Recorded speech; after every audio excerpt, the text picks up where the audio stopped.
Hello everyone. ఇంకో 3 months యుద్ధం ఇలాగే కంటిన్యూ అయితే మిడిల్ క్లాస్ పీపుల్‌పై ఎలాంటి ప్రభావం ఉంటుంది? ధరలు ఏ రకంగా పెరుగుతాయి? ఎలా బ్రతకాలి? ఇప్పటి నుంచే ఏ జాగ్రత్తలు తీసుకోవాలి? ఈ వీడియోలో చర్చించబోతున్నాము. పూర్తిగా చూడండి. అసలు యుద్ధం ఎందుకు కంటిన్యూ అవుతుంది?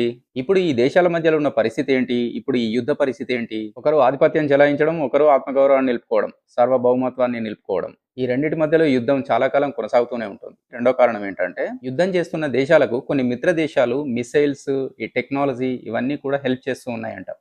మిత్ర దేశాలు ఇలా హెల్ప్ చేసినంత వరకు, రిసోర్సెస్ తగ్గనంత వరకు యుద్ధం కొనసాగుతూనే ఉంటుంది. ఈ థర్డ్ పాయింట్ ఏంటంటే, చర్చలు లేకుండా యుద్ధం మధ్యలో ఆపేస్తే అది ఓటమిగా భావించబడుతుంది. ఆ దేశంలో జాతీయ భావం దెబ్బతింటుంది. అందుకోసమైనా యుద్ధం కొనసాగిస్తారు. ఈ ఫోర్త్ పాయింట్ ఏంటంటే, ఫస్టే వాళ్ళ సుప్రీం లీడర్ అయిన ఖమేనీని చంపేశారు. ఇంకెవరు ఊరుకుంటారు చెప్పండి? ఇప్పుడు ఇరాన్‌కి అది ఇజ్జత్‌కే సవాలైపోయింది. వాళ్ళు ఆగరు, వీళ్ళు ఆగరు. ఫస్టే ఖమేనీని చంపకుండా యుద్ధం చేస్తే చర్చలకు తావుండేదేమో. ఇరాన్ ఏమో వాళ్ళేంటో చూయించుకోవాలి ఇప్పుడు. యుద్ధం ఆపరు. ఇక అటువైపు 2 కంట్రీస్ ఏమో ద మోస్ట్ పవర్‌ఫుల్ కంట్రీస్. అవి యుద్ధం ఆపవు. సో యుద్ధం మరికొంతకాలం కొనసాగుతుంది అని చెప్పడానికి ఈ 4 కారణాలు మనం చెప్పుకోవచ్చు. ఇక ఇప్పుడు అసలు విషయానికొద్దాము. యుద్ధం ఇలాగే ఇంకొక 3 మంత్స్, 4 మంత్స్ కంటిన్యూ అయితే మధ్య తరగతి వాడి పరిస్థితి ఎలాగా? నిజానికి ఇండియా ఎక్కువ జాగ్రత్త పడాలి మిగతా ప్రపంచ దేశాల కన్నా. ఎందుకు అనంటే, ఇండియా క్రూడ్ ఆయిల్‌ని ఇంపోర్ట్ చేసుకోవడంలో ద థర్డ్ లార్జెస్ట్ కంట్రీ. 85% విదేశాల నుండే మనం క్రూడ్ ఆయిల్‌ని దిగుమతి చేసుకుంటున్నాం. ఇలాంటి యుద్ధ వాతావరణంలో సప్లై చైన్ అనేది దెబ్బతింటుంది. ప్రపంచంలో క్రూడ్ ఆయిల్‌ని ఎక్కువగా దిగుమతి చేసుకునే ఫస్ట్ దేశం ఏది అనంటే చైనా. ఒక రోజుకి 11-13 మిలియన్ బ్యారెల్స్ ఇంపోర్ట్ చేసుకుంటుంది. సెకండ్ లార్జెస్ట్ కంట్రీ ఏంటి అనంటే యూఎస్. ఒక రోజుకు 6-7 మిలియన్ బ్యారెల్స్ ఇంపోర్ట్ చేసుకుంటుంది. ఇక థర్డ్ వచ్చేసి మనదే ఇండియా. ఒక రోజుకు 5-6 మిలియన్ బ్యారెల్స్ ఇంపోర్ట్ చేసుకుంటుంది. మరి ఇంత పెద్ద మొత్తంలో మనం ఇంపోర్ట్ చేసుకుంటున్నాం గదా! ఇప్పటికే బ్యారెల్ ధర అనేది చాలా పెరిగిపోయింది. 94 ప్లస్ 90 అబోవ్ ఉన్నట్టుంది ఇప్పుడు. రష్యా, ఉక్రెయిన్ వారప్పుడు ఇది 120 దాకా చేరింది. ఇప్పుడు గూడా నిపుణులు చెప్పేది ఏంటి అనంటే 100 అబోవ్ వెళ్తుంది. 110, 120 దాకా మళ్ళీ బ్యారెల్ చమురు ధర వెళ్తుంది అని చెప్పేసి చెప్తున్నారు. అంత పెద్ద మొత్తంలో మనం ఆయిల్ దిగుమతి చేసుకుంటున్నాము అనంటే అసలంతా అక్కడే ఉంది గదా! మనం ఎక్కడికెళ్ళాలన్నా ట్రాన్స్‌పోర్ట్ ఆయిలే కావాలి. అండ్ ఈ వెజిటబుల్స్ ఎక్కడి నుండి రావాలన్నా, ఇంకా గూడ్స్ ఎక్కడి నుండి రావాలన్నా, ఏం ఇంపోర్ట్ చేసుకోవాలన్నా కూడా ప్రతీదీ కూడా ట్రాన్స్‌పోర్ట్‌కి యూజ్ అయ్యేది ఆయిలే కదా! సో, ఆయిల్ విరివిగా దొరికేటువంటి దేశాలే యుద్ధాలు చేసుకుంటున్నప్పుడు, ఆ ఆయిల్ పైన భారం పడుతున్నప్పుడు, అప్పుడు మనకు కూడా ప్రతి దాని పైన భారం పడుతుంది కదా! ప్రైజెస్ పెరుగుతాయి కదా! అందుకే ప్రపంచ దేశాల కన్నా మనం ఇంకాస్త ఎక్కువ జాగ్రత్త పడాలి. మధ్య తరగతి వాళ్ళు మరింత జాగ్రత్త పడాలి. పెట్రోల్ రేట్స్ పెరుగుతాయి, డీజిల్ రేట్స్ పెరుగుతాయి, మన గ్యాస్ రేట్స్ పెరుగుతాయి.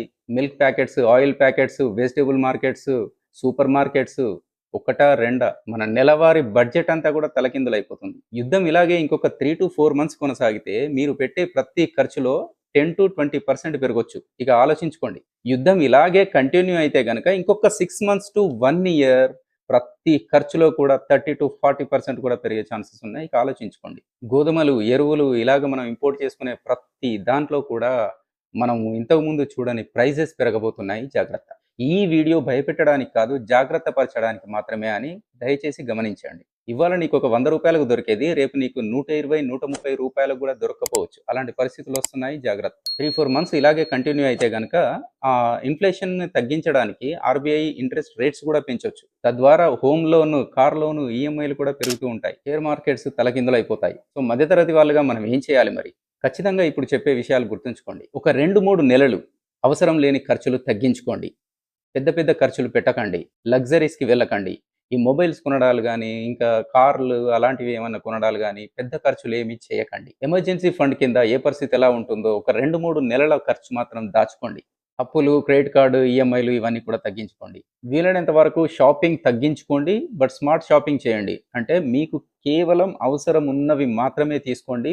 ఎక్కువ మొత్తంలో, పెద్ద మొత్తంలో తీసుకోండి. మీకు అందులో కూడా ఆ ప్రైజెస్ కలిసొస్తాయి.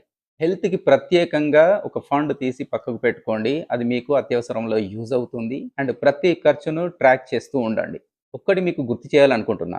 యుద్ధం అనేది కంటిన్యూ అవుతుందా లేదా? యుద్ధం అనేది మన చేతిలో లేదు కానీ ఫైనాన్షియల్ డిసిప్లిన్ మాత్రం, ఆ ప్లానింగ్ మాత్రం మన చేతిలోనే ఉంది. ప్లానింగ్ ఉన్నప్పుడు ప్రాబ్లమ్స్ రావు. అది గుర్తుపెట్టుకోండి. ఎప్పటికప్పుడు ఇలాంటి రన్నింగ్ ఇష్యూస్ చాలా షార్ట్ వీడియోగా మీరు చూడాలనుకుంటున్నారా? ఈ ఛానెల్‌ని సబ్స్క్రైబ్ చేసుకోండి. వీడియో యూజ్‌ఫుల్ అనిపిస్తే గనక మీ ఫ్రెండ్స్ అండ్ ఫ్యామిలీ గ్రూప్స్‌కి షేర్ చేయండి. అండ్ లైక్ చేయండి. యుద్ధం ఇంకా ఎంతకాలం కొనసాగుతుందని మీరనుకుంటున్నారు? కింద కామెంట్ చేయండి. Thank you very much. అందరూ బాగుండాలి. హ్యుమానిటీ వర్ధిల్లాలి. జై హింద్, జై భారత్.